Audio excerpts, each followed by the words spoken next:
قال الإمام البخاري رحمه الله تعالى: الباب الثاني فضائل الصيام. فضائل في الدنيا والآخرة. في الدنيا بعد الحديث الثانية الفضيلة الأولى من أسباب التقوى. قال الله تعالى: يا أيها الذين آمنوا كتب عليكم الصيام كما كتب على الذين من قبلكم لعلكم تتقون. الفضيلة الثانية حصول أجر كبير. قال الإمام البخاري رحمه الله تعالى: حدثنا عبد الله بن محمد حدثنا هشام حدثنا معمر عن الزهري عن ابن المسيب عن أبي هريرة قال رسول الله صلى الله عليه وسلم: كل عمل ابن آدم له إلا الصوم فإنه لي وأنا أجزي به والخلوف من صائم أطيب عند الله من ريح المسجد. متفق عليه. Namun di sini yang terkenal Muhammad ibnu Abi Ya'qub, dan ibnu Abi Ya'qub nisbah kepada kakeknya, maka dia namanya Muhammad ibni Abdullah ibni Abi Ya'qub.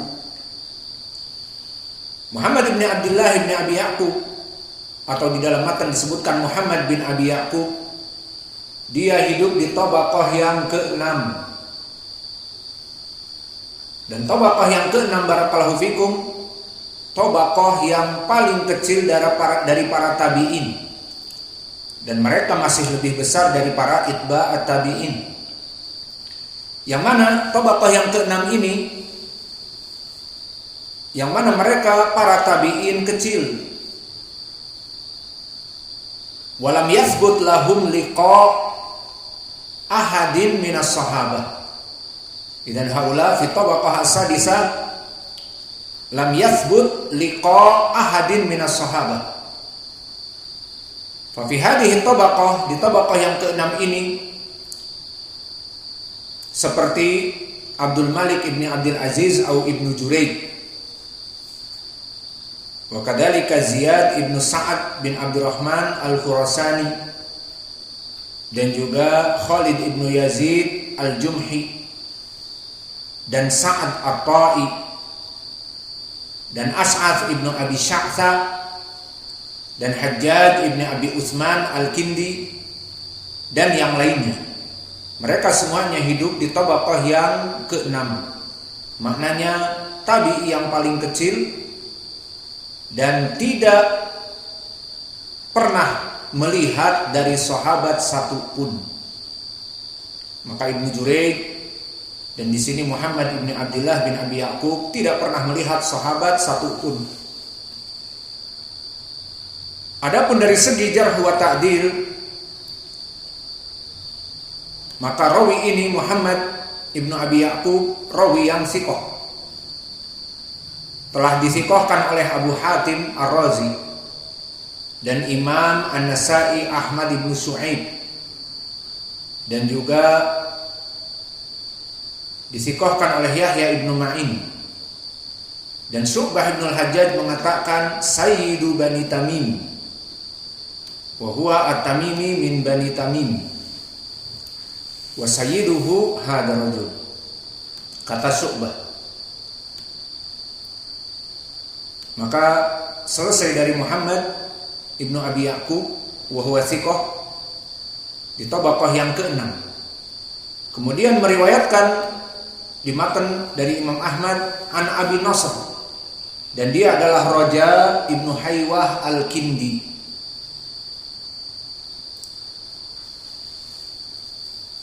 Yang mana Raja ibnu Haywah, dia hidup di tabaqah yang ke-3. Maka kalau tadi Muhammad ibnu Abi Ya'qub di tabaqah yang ke-6, maka di sini Abu Nasr Raja ibnu Haywah di tabaqah yang ke-3. Dan bagaimana tabaqah yang ke-3? Tabaqah yang ke-3 adalah tabaqah al-wusqa minat tabi'in, para tabi'in yang pertengahan. Dan siapa yang berada di tabaqah yang ke-3 ini? Banyak, seperti Amr, anaknya Abu Musa al-Ash'ari. Amr ibni Abi Musa al-Ash'ari, dan kakaknya atau saudaranya Abu Burdah ibnu Abi Musa al-Ash'ari, tabaqah yang ke-3. Dan Abu Saleh Dakwan as-Samman, dan Atha ibnu Yazid al-Laitsi, dan Al-Hasan al-Basri, dan Habib ibnu Abi Thabit, dan Muhammad ibnu Sirin, dan Zaid ibnu Aslam, bapaknya mufasir yang sering kita lewati, Abdurrahman ibnu Zaid ibnu Aslam. Maka bapaknya Zaid ibnu Aslam al-Adawi di tabaqah yang ketiga. Dan juga Abu Ubaidah ibni Abdullah ibni Zam'ah, dan Ikrimah maula ibni Abbas al-Barbari, dan Mujahid juga maula ibni Abbas di tabaqah yang ketiga, dan banyak yang lainnya. Maka tabaqah yang ketiga sudah banyak kita lewati dari para tabi'in. Adapun kedudukan dari Raja ibnu Haywah, maka dia rawi yang thiqah, disikohkan oleh Imam An-Nasai, dan disikohkan juga oleh Muhammad ibnu Sa'ad al-Waqidi di Tabaqat al-Kubra. Thiqatun fadilun katsirul ilm. Maka inilah kedudukan Raja ibnu Haywah, dan dia banyak periwayatannya dari Abu Umamah al-Bahili. Kemudian meriwayatkan dari sahabat an Abi Umamah. Siapa Abu Umamah? Abu Umamah mimman ghalabat alaihi kunyatuhu. Maka dari para sahabat, mimman ghalabat alaihi kunyatuhu, beberapa dari sahabat masyhur dengan kunyahnya dan tidak diketahui ataupun jarang diketahui dari namanya. Seperti contohnya Abu Hurairah, masyhur bil kuna, dan terjadi ikhtilaf dari namanya, yang rajih Abdurrahman ibnu Sakhr, menunjukkan namanya tidak masyhur. Dan juga Abu Umamah samar seperti Abu Sa'id al-Khudri, Abu Darda, dan juga Abu Bakar dan Abu Musa al-Ash'ari. Maka semua mereka yang masyhur dengan kunyah dan kurang diketahui namanya. Maka siapa nama Abu Umamah? Abu Umamah al-Bahili namanya Sudai ibnu Ajlan al-Bahili. Sudai ibnu Ajlan al-Bahili. Dan dia termasuk dari para sahabat akhir yang meninggal di Syam. Sahabat yang paling akhir yang meninggal di Syam. Maka lihat bagaimana keutamaan para sahabat. Sampai di zamannya, di saat para sahabat ditinggal oleh Nabi, maka kemudian meninggallah para sahabat yang zamannya mendekati Nabi seperti Abu Bakar dan para sahabat yang lainnya. Kemudian semakin hari semakin tahun para sahabat meninggal, satu demi satu meninggal. Maka para sahabat di kalangan para tabi'in dan kaum muslimin semuanya adalah lambang supremasi orang yang paling baik, sesuai dengan hadis Nabi, khairun nas qarni tsumma ladina yalunahum tsumma ladina yalunahum.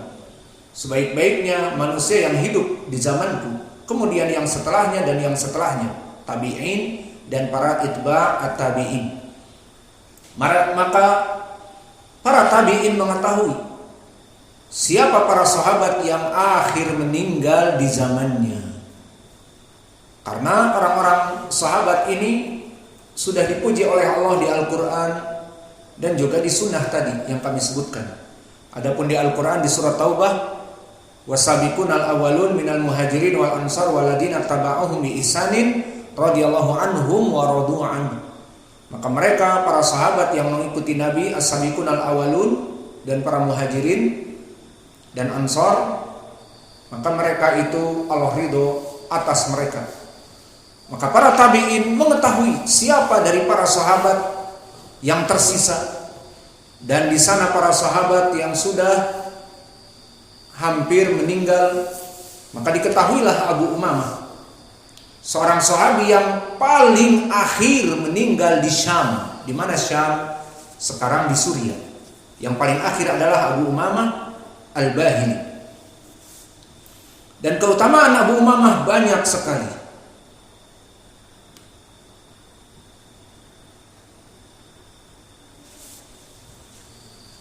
Yang mana dia adalah seorang yang mujahid, yang tidak pernah takut berperang bersama Nabi.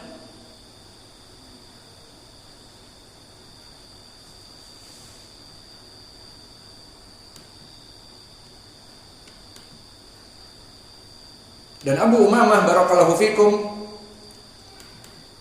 dia termasuk dari sahabat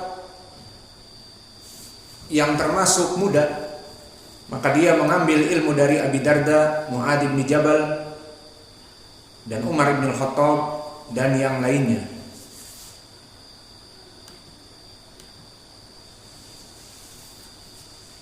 Maka kita masuk kepada lafaz hadis setelah selesai dari as-sanad, dan mana kesimpulannya hadis ini hadis yang sahih.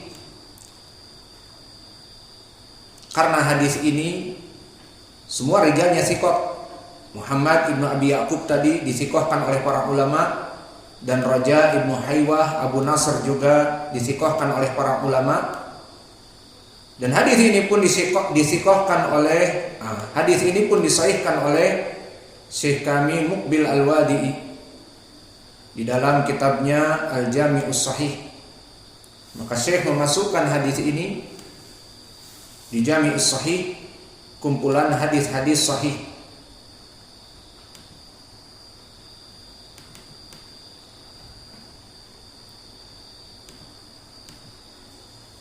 Maka dari faedah hadis ini barakallahu fikum, yang mana di dalam matan disebutkan alaika bisawm fa innahu la idla lahu. Inilah wajah pendalilan fa innahu la idla lahu.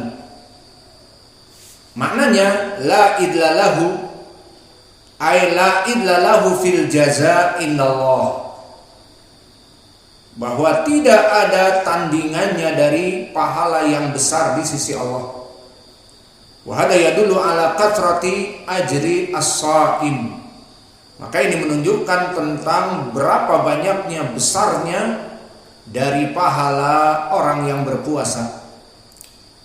Seperti hadis yang muttafaqun alaih dari Abi Hurairah yang kita lewati tadi, fa innahu li wa ana ajzibih, bahwa puasa pahalanya ada di sisiku dan aku yang akan membalasnya. Dan di sini fa innahu la idla lahu, bahwa puasa itu tidak ada tandingannya dari pahalanya. Maka di dalam hadis Imam Ahmad ada dua lafaz, la idla lahu dan la misla lahu. Maka misla bimakna idla, tidak ada tandingannya, tidak ada penyepertiannya. Dan ini seperti yang kita syarah di pelajaran yang lalu, hadis fa innahu li wa ana ajzibi, bahwa puasa itu untukku dan aku memberikan pahala dari sisiku yang tidak diketahui. Isyarah kepada hadis yang muttafaqun alaih dengan lafaz kullu amal ibni adam yudha'af al hasanah asra amsalihha ila 700 dhifin, bahwa pahala seseorang melaksanakan ibadah seperti pahala melaksanakan salat misalnya, maka dia itu mudha'af, dilipat gandakan sampai 10 sampai 700 kali lipat. Namun pahala puasa isyarah wa ana ajzibi, maknanya hanya Allah lah yang mengetahui jumlahnya, dan di sisi Allah sangat banyak. Dan di riwayat Abi Umamah yang kita baca sekarang, fa innahu la idla lahu, di riwayat fa innahu